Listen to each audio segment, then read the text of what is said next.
Je ne sais pas si vous le savez, mais il y a une île flottante d'ordures au milieu de l'océan en ce moment. Je crois qu'elle s'appelle Porto Rico. Peu de rire et grand moment de gêne pour l'auteur de cette tentative de blague purement raciste. 24 heures plus tard, devant le flot de réactions indignées, y compris chez des élus républicains, le colistier de Donald Trump tente de minimiser. Nous n'allons pas restaurer la grandeur de la civilisation américaine si nous nous offusquons de chaque petite chose. Ayons le sens de l'humour, amusons-nous un peu et gagnons dans 8 jours. Que Dieu vous bénisse, je vous remercie.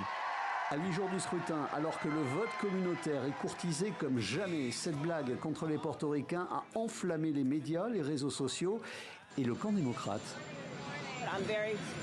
Je suis très fière d'avoir le soutien de gens comme Jennifer Lopez et d'autres qui m'ont soutenue avant cette ineptie d'hier soir au Madison Square Garden. Ils me soutiennent parce qu'ils comprennent qu'ils veulent un président des États-Unis qui élève le peuple et non qui le dénigre, qui ne traite pas l'Amérique de poubelle. Bienvenue à Porto Rico, une île des Caraïbes dont le statut est particulier. Il s'agit d'un territoire non incorporé des États-Unis, mais où la loi fédérale des États-Unis est applicable. Donc, ici, on s'intéresse de très près au programme et aux idées des candidats à la présidentielle et à la fameuse blague. J'ai vu la vidéo et cela m'a semblé être un énorme manque de respect. Un manque de respect envers la communauté latino et envers nous, les Portoricains, avant tout.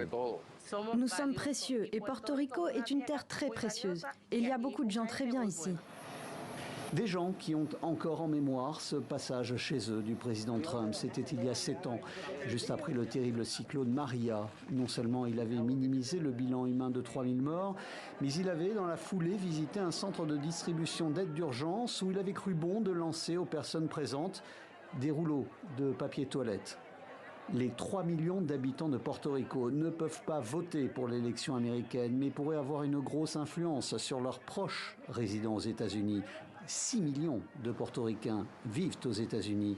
Dans cette élection aussi serrée, ça peut compter.